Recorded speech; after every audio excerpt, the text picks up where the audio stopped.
Boa noite, igreja. Vamos fazer uma oração para a gente começar antes. Senhor nosso Deus, te agradecemos porque até aqui o Senhor trouxe cada um de nós. Aprova o Senhor estarmos aqui nessa noite, tendo mais uma chance ouvindo a tua palavra. Que o Senhor encontre nesta noite, em nossos corações, verdadeiros adoradores. Pois Jesus disse que a hora já é chegada, o Senhor tem procurado tais que o adorem, em espírito e em verdade. E que o Senhor possa encontrar pessoas que, em sua alma, bendigam ao Senhor, que não estejam aqui no automático, mas inteiras e disponíveis para o Senhor. Em nome de Jesus. Amém. O tema da ministração dessa noite é sincera busca pela verdade. E eu cheguei no tema dessa ministração porque, como vocês, eu não sei se eu já cheguei a compartilhar, mas eu tinha saído do jejum e a minha vida desandou muito depois disso, depois de perceber fisicamente, mentalmente, espiritualmente, que eu declinei muito e a minha alimentação tinha desandado tudo de novo.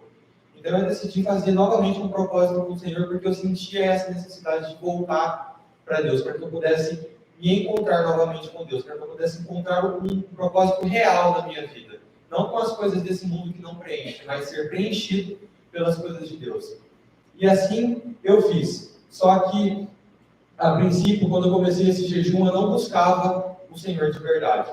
Eu busquei o jejum pelos benefícios que Ele poderia trazer para os meus interesses, para os meus estudos, para a minha capacidade intelectual, para a minha forma física, todos os benefícios físicos que Ele poderia me trazer e não espiritual. E aí a minha mãe, na semana passada, ela me disse que estava na hora de eu voltar a pregar novamente, né? Já fazia um mês, eu acho, que eu não pregava, e então eu falei para ela que ela poderia escolher quando seria a minha vez de voltar para poder pregar. E aí ela falou, conversou com o Senhor e me colocou no sábado. Eu falei para ela que estava tudo certo. Só que como uma pessoa que não estava com o coração totalmente voltado para o Senhor, eu já programei a minha mente que eu estava com preguiça de desenvolver algo. E que eu estava travado porque eu não tinha nada com o Senhor, eu não tinha palavra, então não tinha como trazer, e eu condicionei minha cabeça nisso. Chegou na sexta-feira, obviamente não tinha nada, porque eu não quis nem ter interesse de buscar, e então eu conversei com a minha mãe, ela me explicou tudo, e mesmo assim eu decidi, então, passar o bastão da pregação. E aí, depois que eu fiz isso e dentro da pregação, eu senti um vazio enorme na minha vida. E eu conversei com a minha mãe e entendi o que Deus estava querendo de mim. Eu estava, entre aspas, do meu jeito, querendo buscar uma verdade, mas não era da forma sincera que Deus desejava. Então eu pude compreender que o que Deus estava falando com a minha vida era verdadeiramente buscar de forma sincera a verdade, a palavra do Senhor, a comunhão com Ele. E esse é o título da ministração de hoje, a sincera busca pela verdade. E aqui tem uma lupa, né? E nela nós encontramos então a palavra do Senhor. E Deus tem nos dado essa lupa a cada dia, individualmente para cada um de nós, para que nós possamos, em sua palavra, encontrar as pérolas escondidas. Não só riquezas e tesouros, física e espiritualmente, mas os nossos desejos de caráter, para que nós possamos alcançar a salvação. Essa é a verdadeira e sincera busca pela verdade. E assim como Davi ansiava pelos mandamentos do Senhor, porque eles expunham a verdade, e Davi, através disso, podia alcançar a irrepreensibilidade do seu caráter. E no Salmos 42, os versos 1 e 2, o salmista expressa muito bem isso. Ele diz: como um cervo suspira pelos ribeiros das águas, assim é minha alma. Então Davi reconhecia que, como um animal precisa de água para viver, a alma dele, sendo seca sem o Senhor, suspirava por Deus. Suspira por ti, ó Deus. A minha alma tem sede de Deus, porque a minha alma, as minhas vontades, o que eu faço me deixa seco por dentro. Do Deus vivo, do único Deus que existe. O salmista especifica que a minha alma, a alma dele tinha sede de Deus, mas é de qualquer Deus. Qualquer coisa que você colocar dentro de você vai saciar essa sequidão? Não. Somente o Deus vivo, o Deus verdadeiro. E você encontra na palavra, você encontra na meditação, na oração. Deus nos convida, através de uma sincera busca pela verdade, a sairmos do automático, em que nós mesmos nos colocamos. Porque o diabo nada pode nos obrigar. Ele pode nos propor ideias. E cabe a nós escolhermos. E aí, a Ellen White diz o seguinte, uma das coisas que o Senhor tem trabalhado muito comigo, que foi até um tema da ministração do louvor de sábado, que é sobre ler a palavra. Nós estamos do jeito que estamos porque nós não lemos a palavra diariamente. E eu comecei a ler um livro de devocional da mesma saga de Refletindo a Cristo, que chama Jesus, Meu Modelo. E todos os escritos que eu trouxe aqui foram de devocionais que eu fui fazendo, e cada dia falava algo especial e foi juntando. Então, um dos dias diz o seguinte, eu coloquei depois as referências. Aqueles que foram dotados com o poder do alto, e esse poder ele já foi disponibilizado. Se você não está dotado do poder do alto, é porque você não quis.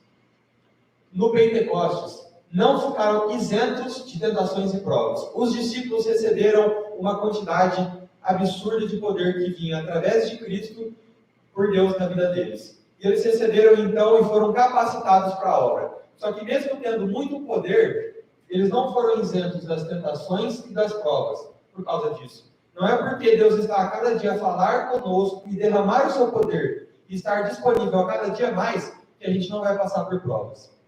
Enquanto testemunhavam da verdade e da justiça, que é exatamente o que Deus tem nos chamado a fazer, eram repetidamente assediados pelo inimigo de toda a verdade. Tudo que Deus colocava na vida deles, o diabo põe uma prova para tentar contestar aquilo. Que procurava despojá-los de sua experiência cristã. Tudo aquilo que eles haviam vivido com Deus, com as provas e com as tentações, o diabo tentava apagar. E do mesmo modo, ele tem feito e tem conseguido. Deus tem feito grandes coisas, e nós já sabemos o que ele fez ultimamente nas nossas vidas. Só que com as tentações, com as provas e com as próprias exortações de Deus, o diabo tem conseguido roubar a experiência cristã de dentro dos nossos corações. E o fogo que uma vez Deus tinha aceso, agora está sendo apagado nos corações. Eram compelidos, quem? Os discípulos, a lutar com todas as forças, mas com as suas forças? Não. Com as forças dadas por Deus, a fim de alcançar a estatura de homens e mulheres em Cristo Jesus. Então veja que mesmo recebendo todo o poder, eles não chegaram aonde tinha que chegar. Eles precisavam batalhar muito mais para chegar. E aqui já fica uma outra lição para as nossas vidas. Deus dá um pouquinho de coisa, mostra um pouquinho de coisa, e nós já ficamos satisfeitos com o que temos espiritualmente. E a mornidão, espiritual, a estabilidade espiritual, no sentido de, tipo assim, não crescer nunca, estar sempre naquele mesmo ponto, nos afasta cada vez mais de Deus, nos coloca mais próximo de cair nas tentações.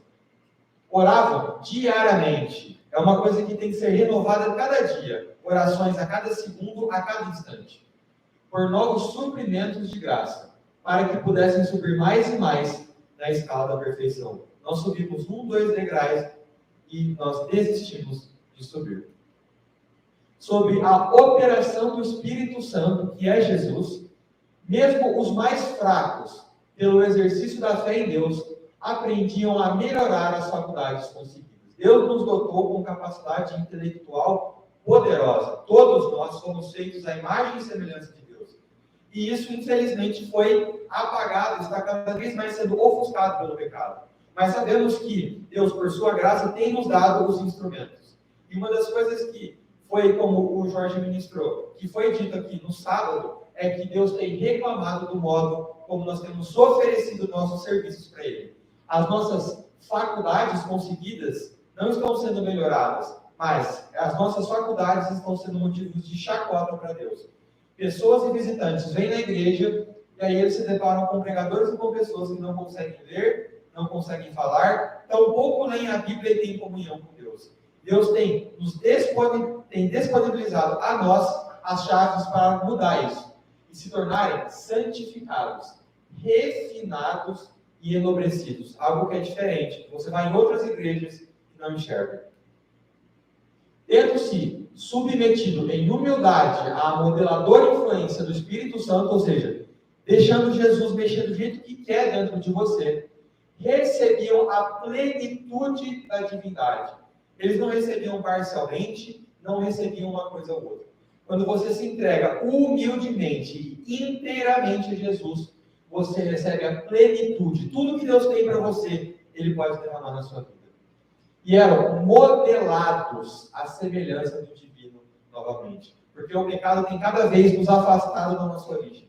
Só que como eles se dispunham, os discípulos, a partir do Pentecostes, eles tiveram um encontro real com Jesus, eles foram modelados à semelhança do divino. Eles estavam voltando às suas origens edênicas, do Éden.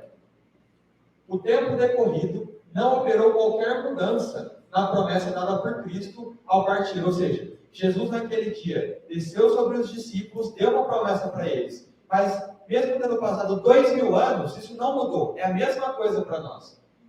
Ou seja, de enviar o Espírito Santo como seu representante. Não é por qualquer restrição da parte de Deus que as riquezas de sua graça não fluem para a terra em favor dos homens. Então, nós não temos as mesmas condições de antes, não é porque Deus mudou, mas é porque nós não estamos interessados. Se o cumprimento da promessa não é visto como poderia ser, é porque a promessa não é apreciada como deveria. Como nós temos apreciado as coisas de Deus. Se você pegar a lupa que Deus tem te entregado para enxergar quem você é, e você for procurar dentro de si qual lugar Deus ocupa no seu coração, será que ele é apreciado como deveria ser? Se todos estivessem dispostos, todos seriam cheios do Espírito. Todos só os pregadores, todos só a liderança, ou todas as pessoas que Deus chamou estão aqui nessa noite. Todas as pessoas a quem Deus chamou estariam cheias. Mas nem os pregadores e a grande parte da igreja está fraca espiritualmente, porque o Espírito Santo, que é Cristo, ele não tem sido apreciado como deveria. Onde quer que a necessidade do Espírito Santo seja um assunto de que pouco se pense, ali se verá sequidão espiritual, declínio, morte e escuridão espirituais, que é exatamente o modo como Cristo tem enxergado as nossas vidas. Ele tem visto um pouco caso. A necessidade de nós pensamos que a necessidade de Cristo é muito baixa em nossas vidas. E o resultado é isso aqui que nós estamos vendo. Sequidão espiritual, declínio, morte e escuridão. As pessoas não conseguem enxergar um palmo na sua frente. Em Marcos, no capítulo 1, no versículo 35, diz assim: E, de madrugada, levantando-se muito antes do dia clarear, ele saiu e foi a um lugar deserto, e ali orava. Sabemos de quem esse texto fala, que é de Jesus. Jesus trabalhava 24 horas por dia. A Ellen White diz, para aqueles que tiverem interesse em buscar e ver sobre a vida de Cristo, que ele, desde cedo, levantava e ia fazer a obra do Pai. Chegando à tarde, ou nos momentos em que ele se sentia necessitado e fraco, ele abandonava tudo. O momento de comer, o momento de dormir, o momento de descansar para si, de tirar o seu tempinho, e gastava a sua madrugada inteira orando e estando em comunhão com Deus. E ela diz que aqueles momentos em que ele estava ali orando, meditando com o Senhor, eram muito mais, refrigeravam muito mais a alma de Cristo do que uma noite de 12 horas de sono. Como será que tem sido nosso dia a dia de oração, nosso interesse pela oração? Será que nós temos perdido tempo pela oração e temos encontrado refrigério nisso? Ou será que nós temos enchido nossos corações com o que nos agrada e tem havido sequidão espiritual ali, tem havido mornidão? A gente não consegue nem descansar. Você dorme 15, 20 horas e aí você acorda e ainda assim está cansado. É porque falta muita oração, falta muito joelho dobrado ali, falta muito joelho calejado ali, buscando pela presença do Senhor. E será que orar é todo aquele ritual de você tem que se ajoelhar e você tem que ficar falando com Deus, com toda aquela eloquência de palavras, como faziam os escribas dos fariseus? Não. A gente vai ver mais para frente que Ellen White diz que Deus busca corações quebrantados, que a todo segundo, a todo momento, na pregação, enquanto eu estiver falando aqui, se você perceber que há algo de errado no seu coração, você imediatamente, através de Cristo, entrar em contato com a sua mente, com a mente de Deus, pedindo perdão para Ele. Oração é uma coisa simples, como eu falo com vocês, nós devemos falar com Deus como falamos a um amigo, com todo o respeito que merece. Mas a oração tem que ser muito mais prática nas nossas vidas. Como a vida de Jesus foi de contínua confiança, sustentada por contínua comunhão em seu serviço para o céu, ele não falhou nem vacilou. Sabe aquilo que o mundo diz que está tudo bem vacilar, está tudo bem ter dias de alto e baixo? Pois é, Jesus veio para mostrar que tudo isso é uma mentira. Era tão forte que a comunhão que ele tinha com o Pai nunca permitiu que ele falhasse ou vacilasse. Qual a sua desculpa para poder cometer um pecado, para poder separar um tempo para você e para poder se desfazer das coisas de Deus? Nenhuma. Porque Jesus veio com as mesmas tendências e paixões, só que ele não errou. Diariamente, todos os dias, a todo segundo, assediado pela tentação, como eu e você agora, tendo a constante oposição dos guias do povo, ou seja, os políticos daquela época, os sacerdotes, todos que deveriam guiar para Deus, guiavam para o sentido oposto.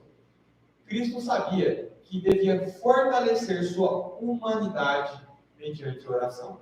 Jesus tinha consciência da natureza que ele tinha e quem ele era como uma pessoa humana. E ele sentia necessidade de orar.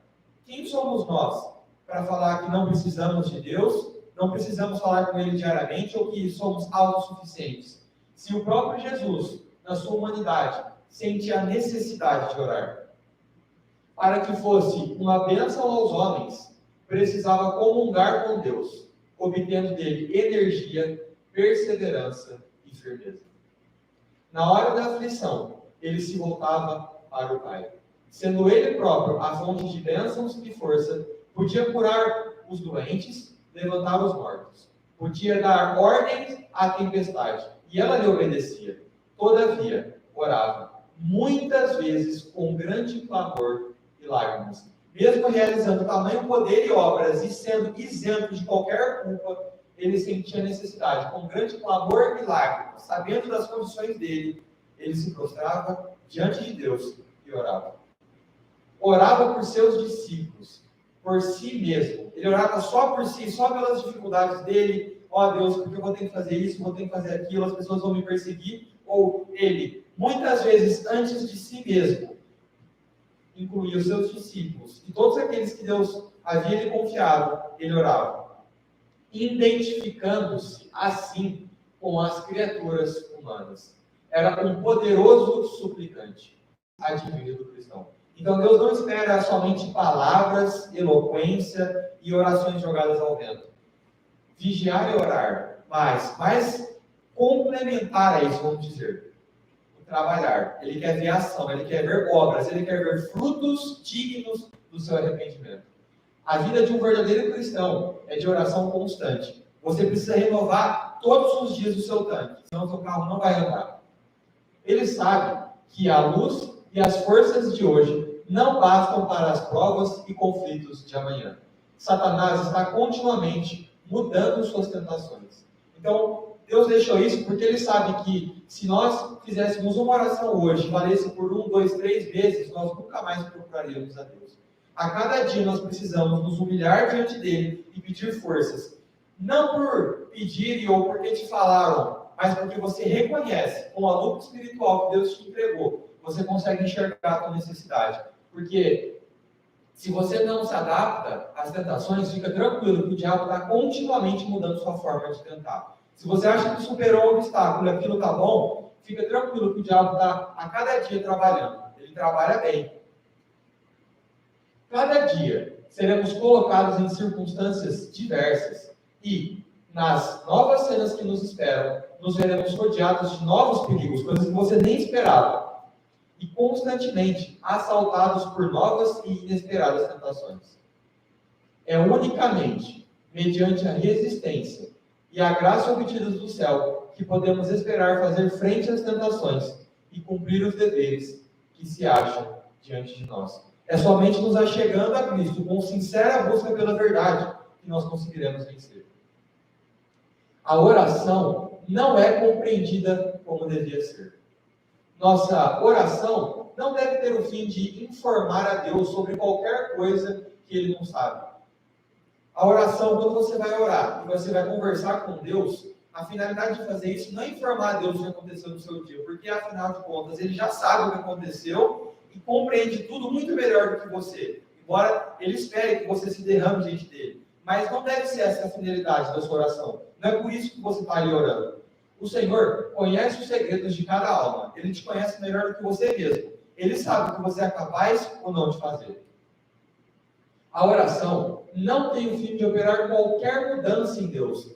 Você não vai dialogar e convencer a Deus a fazer o que você quer também. Ela nos põe em harmonia com Ele. Quando você conversa, exprime sinceramente os seus desejos.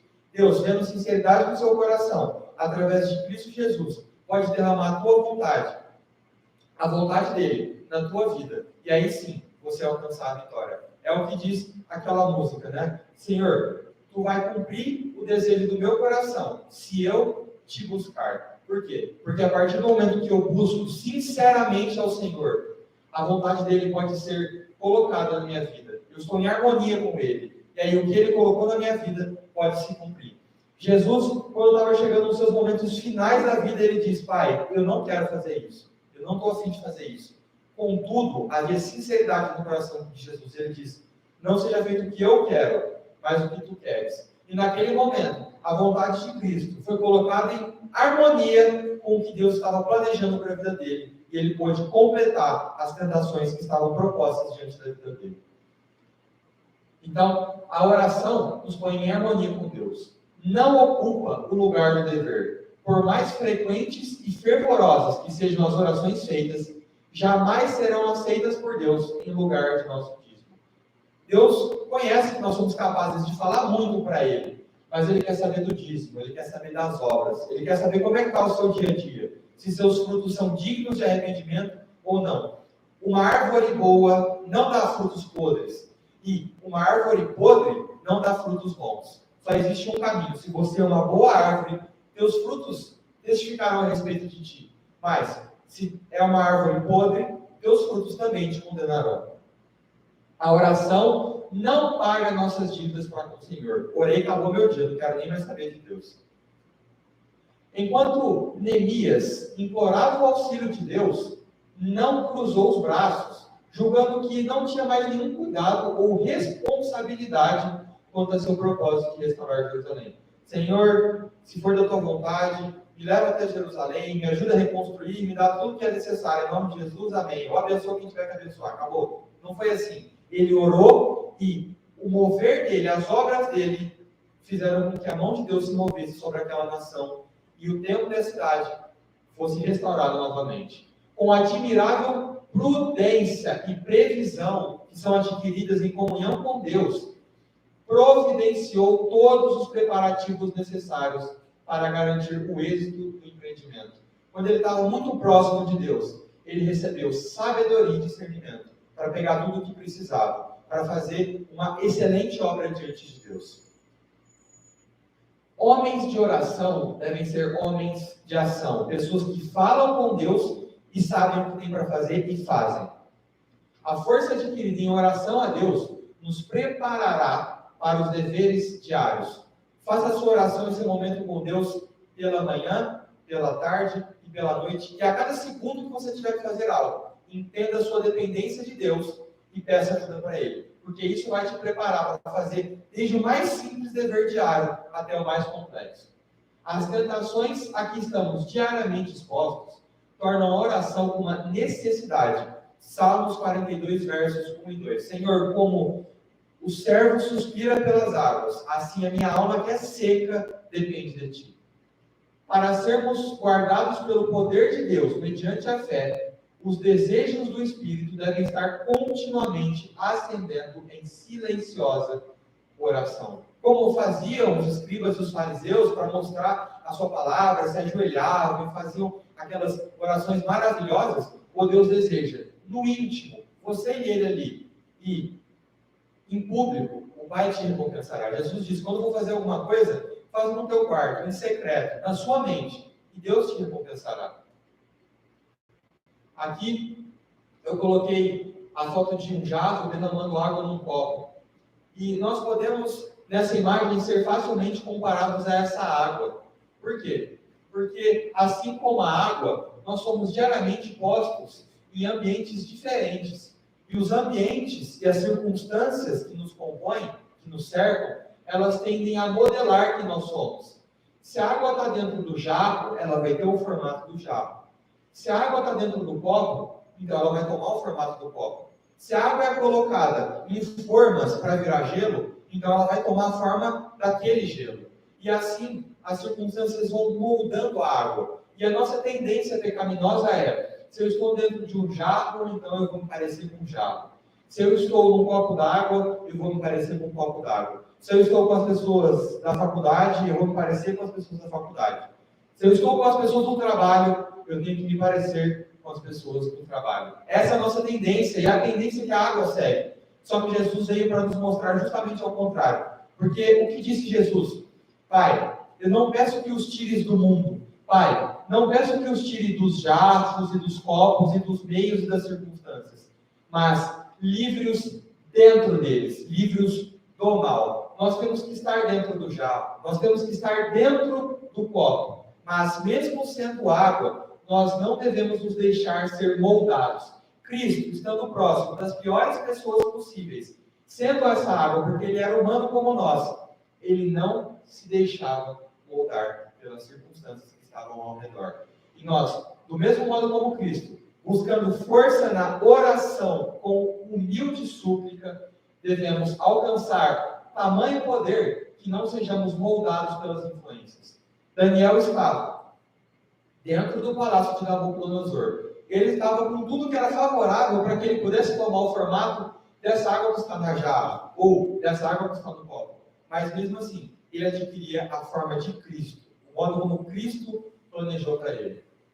Quando nos achamos circundados de influências de molde a nos desviar de Deus, nossas petições de auxílio devem ser infatigáveis. Para que nós possamos assumir a forma de Cristo e não das circunstâncias, as nossas orações devem ser a cada segundo. Você tem que humildemente saber que precisa. Não é orar porque te mandaram orar, mas porque você reconhece isso. A menos que assim seja, jamais seremos bem-sucedidos em vencer o orgulho e o poder da tentação quanto a pecaminosas condescendências que nos separam do Salvador.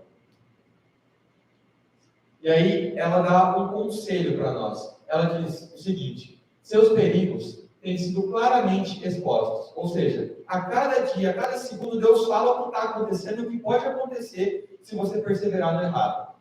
Vocês têm sido advertidos e guardados de todos os lados, cercados de advertências. Isso não foi eu que escrevi, estou pegando do livro da Ellen White. Então ela diz: vocês têm sido advertidos e guardados de todos os lados. O carinho de Deus é tanto que ele nos cerca da maior forma que dá.